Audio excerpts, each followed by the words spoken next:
The teachings of Rabbi Ephraim Sprecher, Dean of Students at Diaspora Yeshiva on Mount Zion, Jerusalem.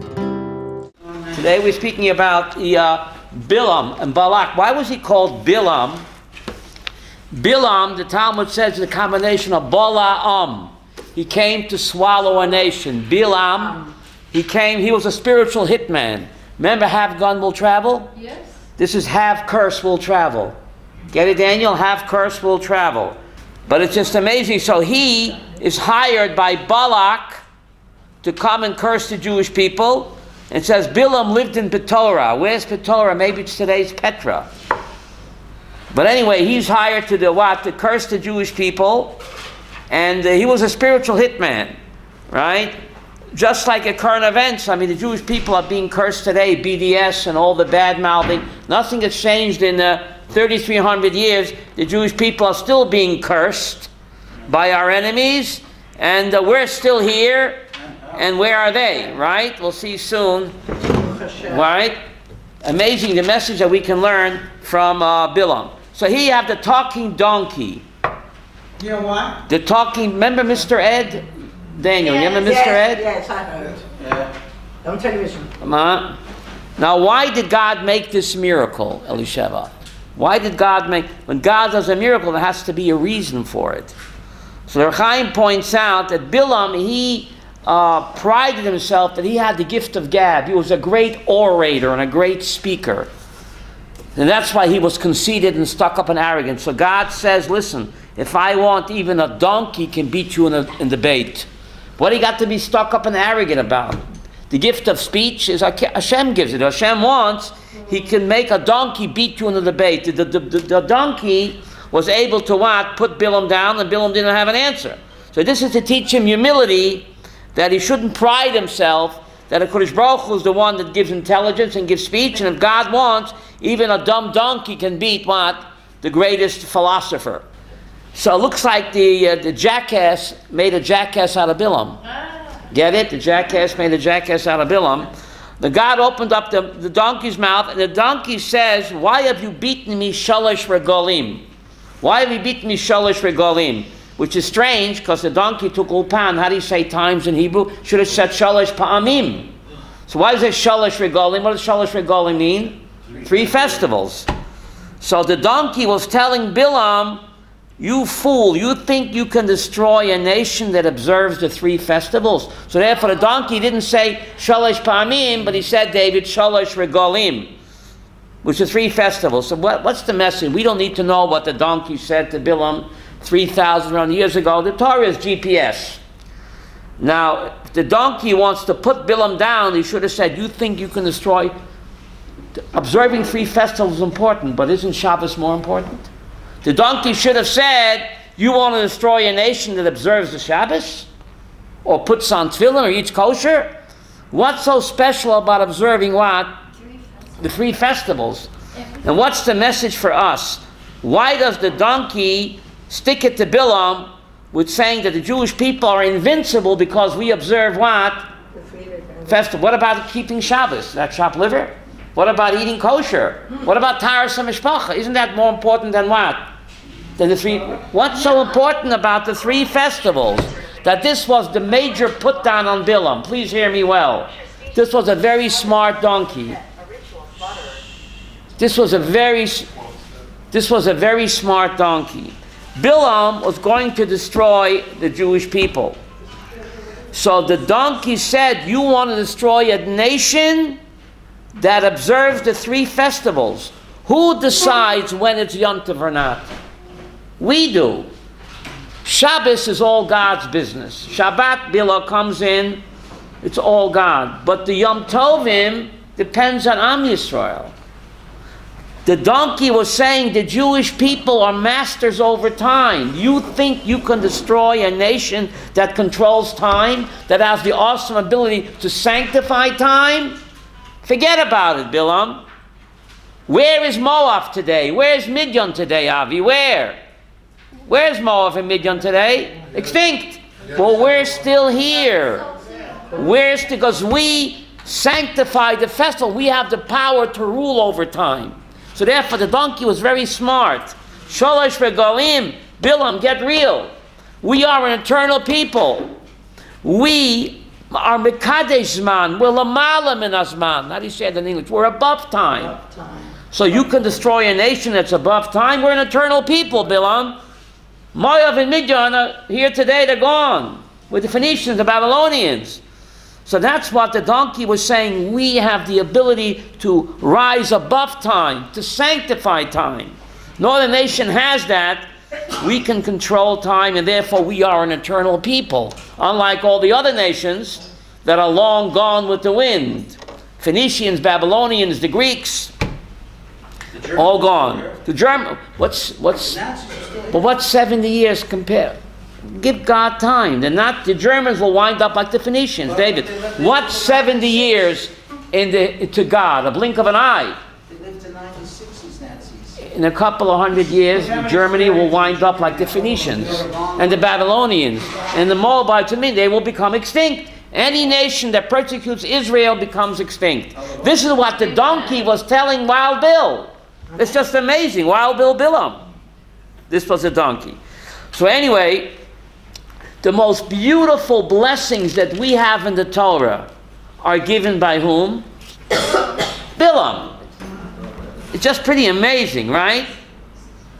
The most beautiful brachas giving in the Torah are given by what? By Balaam. So Balaam goes on the road, and then God sends a malach to stop him. God sends an angel to stop him, right? An angel. What kind of angel was it? He had a sword stuck in his hand. So Rashi says something amazing. God sends an angel, and the angel rebukes Balaam, and he says to him, "Why did you beat up your donkey?" Now we know the Torah, Avi, is GPS. Why do I need to know what Malach is rebuking Balaam 3,300 years ago? Why did you beat up the donkey? Who cares? So the Rambam learns from here that Tsar Balachayim Daniel's Osam in Torah. This is not a story.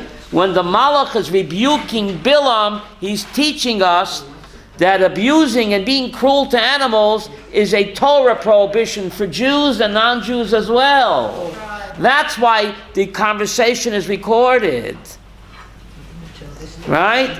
Abusing your animal is a Torah prohibition for Jews and non-Jews, and the source is right here, says the Rambam, when the Malach rebukes Balaam.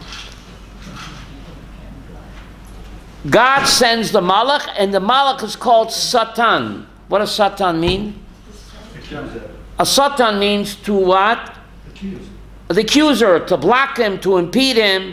Rashi makes a strange comment. Satan is Malach Shal Rachamim Hoya. He's an angel of compassion. So why does the Torah call him Satan? Satan means what? Isn't that the opposite of compassion? And Rashi says it's Malach Shal Rachamim. So Rashi is teaching us that even when we have like a Satan that's trying to mess us up, it's all whatever happens to us in life, even though we think it's the Satan, we should know it's what? It's all Rachamim. Lefum Tzara Agra. That even the Satan in life, it's also Malach Rachamim, Rashi says. Whatever happens to us is all love. But sometimes it's tough love. But whatever God does, it's all because He loves us and has compassion on us. But sometimes He has to demonstrate tough love. According to the pain is the gain. So this is what Rashi is saying. So the Malach tells him that what? Go with them, right? First he says, don't go. Then he says, go. Why? So Rashi says, in the way a person wants to go, he is led. Exactly. God is saying, listen, I don't want you to go because you'll self-destruct. But if you insist, you go. Person has free will. A person has free will. It's just amazing. Didn't God speak to the Jews directly, and 40 days later they made a golden calf disco? Yes, sir. Huh? Yes. 40 days after God said to them, don't make no getchkis. 40 days later, that's why we're fasting next Sunday. We'll talk about that. On Shivos B'Tammuz, How could they, 40 days after God told them, don't make an idol, they said, gee, forget about it, and made an idol. So you see, God speaking to somebody, right? A person still has free will. Still has free will. So anyway, Balaam, he tries to curse us, but all of the curses become what? Blessings. And the most beautiful brachas are given in the Torah, are given by whom? By Balaam. Heinam levadat yishkan.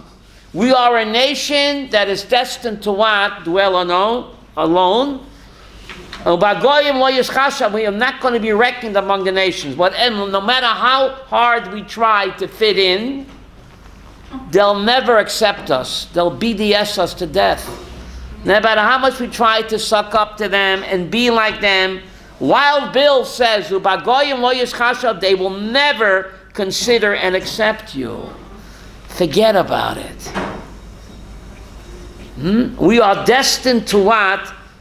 To dwell alone. And the Netziv has an amazing interpretation of this. Hein am levadad, if we dwell alone and don't mix with the goyim yishkon, then we'll be able to dwell.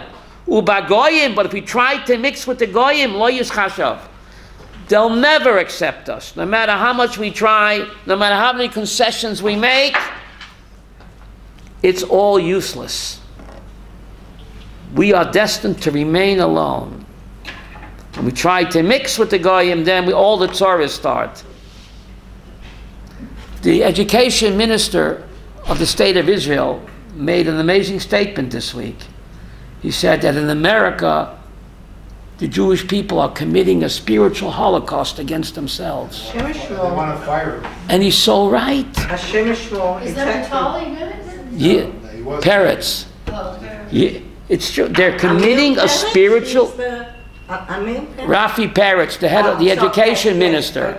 Okay. He spoke the truth, and they're up in arms against him. He did. He said 75% of American Jews intermarry. Isn't that a spiritual holocaust? Why don't they? In Parshat of the week, it's amazing, Elisheva, that the Parshat of the week always speaks to what? To what? Correct. What events? Balaam says we have to dwell alone. If we mix with the goyim, we'll disappear. Chas v'sholom. What Hitler couldn't do to us, lo yaleinu, the Jews in America, lo yaleinu, are doing to themselves. And someone has to announce the warning, and he did it, Rafi Peretz. Now he's in trouble. The Jews don't know anything about Torah or anything. Jewish law is nothing. Why don't they study, David, the Parsha of the week? They've never gone to Jewish schools. They should study the Parsha of the week, right? Right. Right. They don't know anything. It's like they're ignorant. So in this week's Parsha, there's a pasuk against those who believe that J.C. Penney is God. By Midbar 23:19, it says clearly, Lo ish el, God is not a person. No matter how much you try to make God a person. Wild Bill testifies, by Midbar 23:19, Lo ish el, God is not a person. Ben Adam, he's not a Ben Adam. Hello? J.C. Penney, right? Open pasuk. The most beautiful brachas he gives us, Balaam. He says God does not see sin in Israel. God looks away when we sin, and we always have the king's friendship. Now in this bracha, there contains the seeds of what? Of a curse. Because when Balaam said this, and Rashi explains, God looks away when we sin. He looks away like a loving parent. And even when we make him angry and we rebel against him, I can't stop loving you. This explains how could the Jews, right after they heard this prophecy, they went and they sinned with the Moabite women. How could they do that? 40 years after the Exodus, they saw all the miracles. Splitting of the Red Sea, the man, the magic clouds of glory. How could they, 40 years after seeing all of the miracles, how could they commit immorality with the Moabite women? How could they? Makes sense. They just heard this prophecy. You see, they just heard this prophecy. Balaam said that no matter what you do, even when you make God angry and you rebel against him, he can't stop loving us, which is true, but it's no license to boogie. Exactly. It's just like. But they heard this prophecy and they figured it's a license to sin. Rabbi? Isn't that amazing how in this beautiful bracha, this is the way Balaam got to us. He told Balak, there's no way we can ruin the Jews and curse them, but I'll give you a way where the Jews can curse themselves. So it's true. God's love is unconditional. Even when we make him angry and rebel, he loves us and doesn't leave us. But it doesn't mean that he will allow us to destroy ourselves. Right? A loving parent sometimes has to demonstrate tough love. Exactly. Doesn't want his kid to become what? A drug addict or drive over a cliff. But when the Jews heard this prophecy that God's love is unconditional, which is true, and even when we make him angry and rebel against him, he doesn't leave us. When they heard that, right after that, they went to the discotheque with the wild Moabite and Midianite women. So, person wants to hear what he wants to hear, right? Lahibit oven beYaakov. So Rav Kook, another interpretation, Bamidbar 23:21. He says, whoever does not look at the sin of Yaakov, he doesn't exact by others, he is dan lekafschus, then he has God's friendship. So Balaam was saying, if a person gives the benefit of the doubt and is not so harsh and judgmental, then Hashem Elokav imo, then he has God's friendship and love. So this is a pasuk that Balaam is saying to be done lekafschus. How do you say that in English? To give the benefit of the doubt, not to be so judgmental. And if you do that, then God's love is with you. To always look at what? At the good in a person. Right? Even though a person has bad, we also have bad, right? We only want to see the good in ourselves. Right? So we should see the good in others as well. The Baal Shem Tov points out, the only person that you can change is what? Yourself. So what good is it to look in the bad in the other guy? You cannot change the other guy. So look at his good qualities. Every person has good qualities. Absolutely. To look at his bad qualities, it's a waste because he's not going to change. So in yourself, who you can change, you should what? See the negative qualities because you can change them. But in someone else, you should see what? The positive qualities. But we do the opposite. In someone else, we see what? The negative qualities. In ourselves, we see the positive qualities. Olam hafuch. But that doesn't work because the only person you can change, says the Baal Shem Tov, is what? Is yourself. So in ourselves, we should look at the negative qualities to try to become better. In our friend, we should only accent the positive and not focus on the negative. And that's what Wild Bill Balaam is telling us over here. Now, it's just amazing. Of all the prophets, Balaam is the one, the most beautiful brachas are said by Balaam in the Torah. God has a sense of humor. Right? This wicked, low-life Rasha gives us the most beautiful brachas. And one of them is, Rashi explains, Balaam tells us what happens to us in the Olam Haba. There's no other prophet that does that. Bamidbar 23, verse 23, Ma po'elel, what is God doing for you? Balaam is shocked. Balaam tells us that in the afterlife, we sit in front of God and we study Torah from God's mouth, and we're even closer than the Malachi Hasharet. In the afterlife, we're sitting in the box seat there. Kodesh Baruch Hu is giving a shiur, and we are closer to God than what? Than the angels. The angels have to sit in the bleachers. We sit, Rashi, and we sit in the box seats. And the angels are shocked. Ma po'elel, what is God doing for you? So while Balaam is telling us that in Olam Haba, Kodesh Baruch Hu, we're sitting as close as can be to Him, much closer than what? Even the Malachi Hasharet. This is from the mouth of Balaam. It's amazing. Balaam compares us to a mighty lion. In the jungle, the mighty jungle, the lion sleeps. We're like a mighty lion, says Rashi. Balaam says, just like a lion pounces on its prey, we pounce on mitzvot. You got to go for the mitzvahs and grab them like a lion grabs his prey. Rashi said we get up early in the morning, right? And we pounce on the mitzvah. We put on our tzitzis, we put on our tefillin, and we daven. Go for it. So he compares us to what? To a mighty lion. And we have God's friendship. Truas melech bo. We have God's love and friendship forever, says Balaam. And that stuck like a bone in his throat. Balaam knew the truth. And yet he what? His hatred overcame his what? His seichel. Right? His seichel. He says the most beautiful prophecies, he says. He prophesied about Mashiach. We'll talk more about it on Sunday, that Balaam's legacy was Mashiach. It's amazing. The clearest prophet in the Chumash that speaks about Mashiach is what? Is Balaam. And we opened up every davening, we open up with Balaam. Matovu alecha Yaakov, mishkanasecha Yisrael. How good are your tents, Yaakov? Your dwelling Israel. Can't you open up the davening with a pasuk from a righteous guy? Why do you have to open up a pasuk with this lowlife? Matovu alecha Yaakov, mishkanasecha Yisrael. Right? Balaam says that. How good are your tents, Yaakov, your mishkanasecha Yisrael. And we opened our davening with that. Why? So Rashi says Balaam meant Mishkanasecha Yisrael. That even when God destroys the temple, he does it to give us a kapara.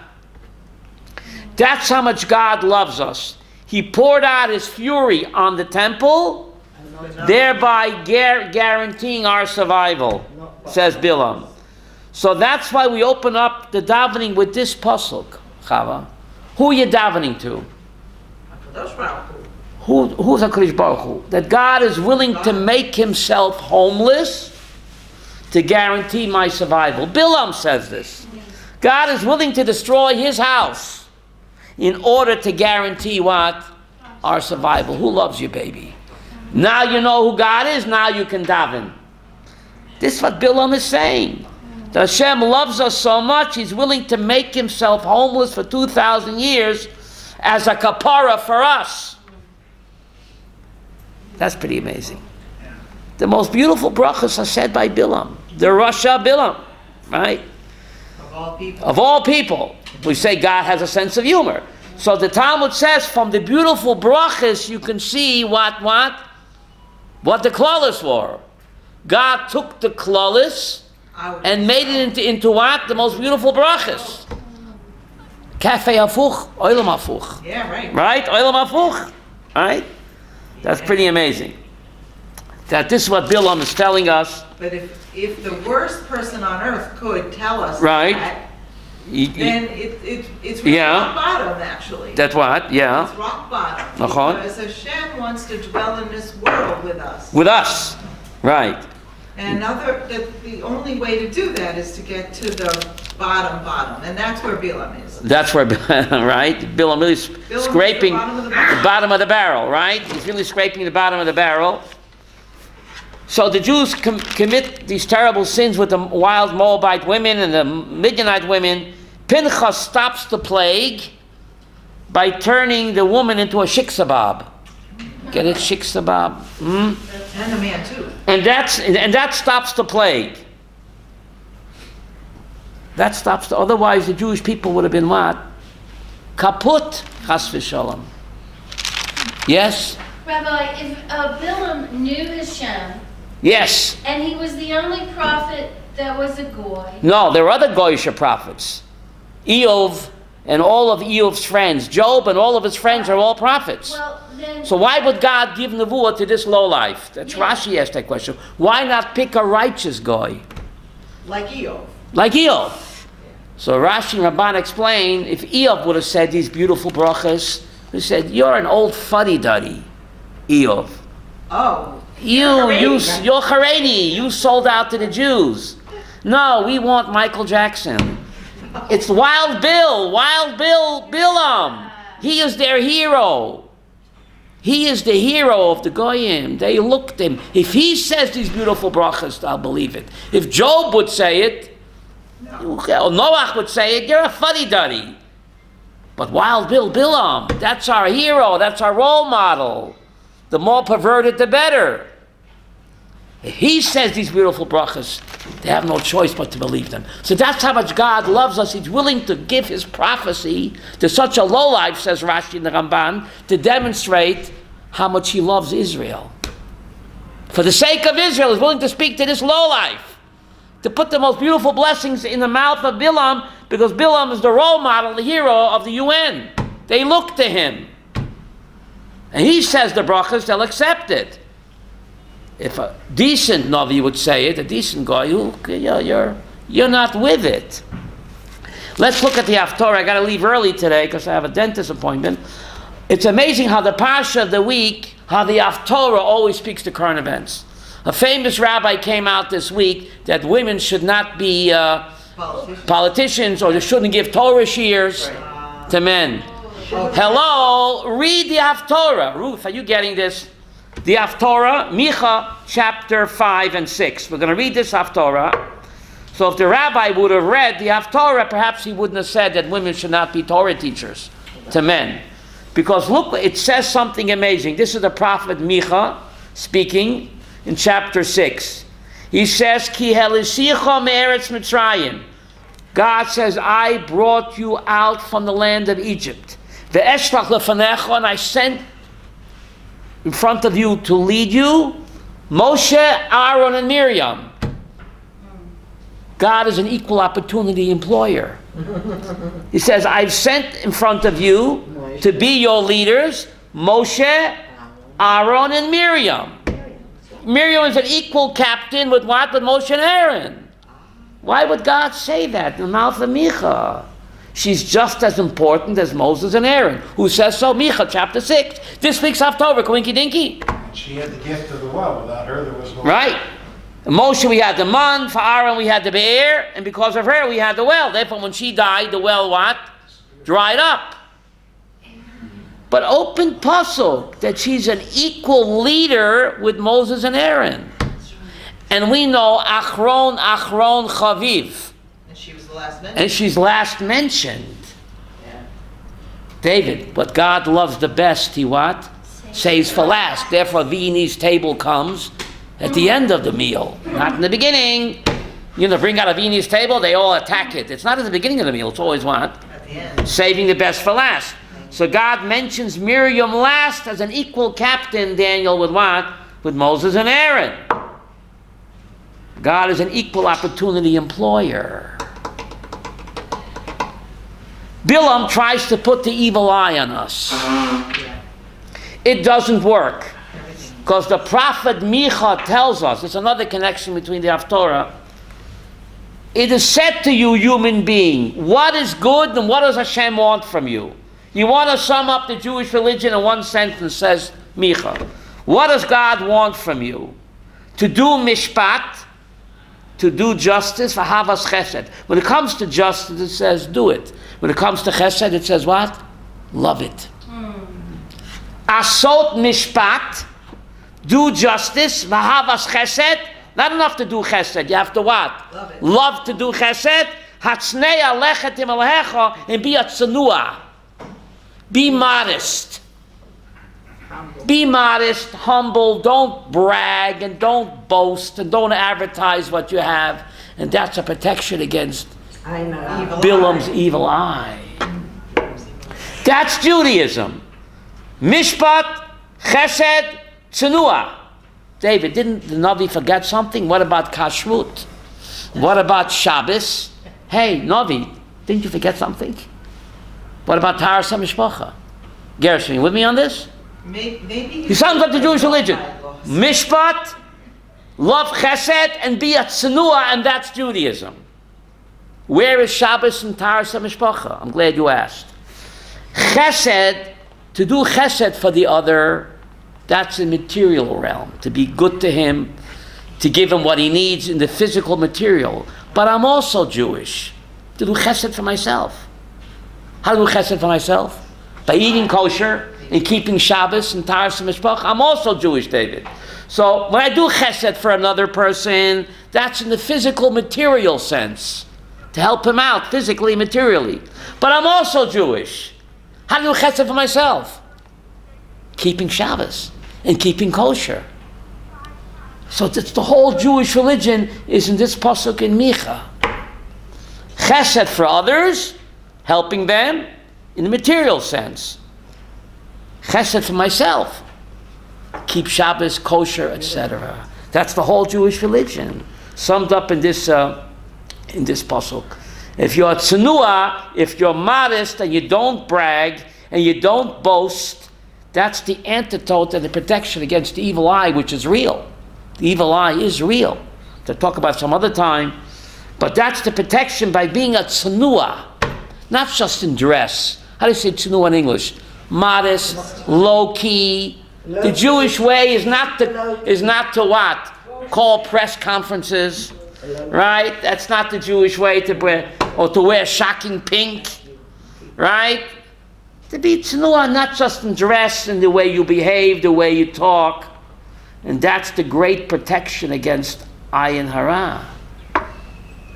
So this sums up the whole Jewish religion.